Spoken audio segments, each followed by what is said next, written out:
अहम खबर है ओकाड़ा के नवाही इलाके गेम्बर अड्डा के करीब मालगाड़ी से उतर गई। हादसे के बायस 2 इंजन और 5 वैगनें मुकम्मल तौर पर तबाह हो गए।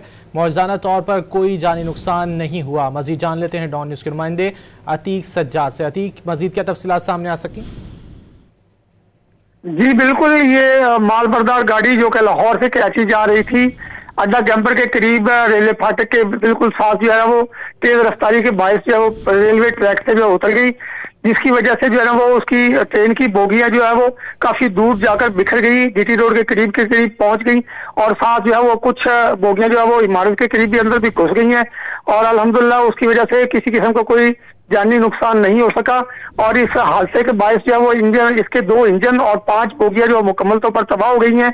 रेलवे हुकाम ताहम अभी तक नहीं पहुंच सके हैं। हादसा जो है वो तेज रफ्तारी और ब्रेक फेल होने की वजह से जो है वो पेश आया। जी बहुत शुक्रिया अतीक सज्जाद इन तफसीलात के लिए।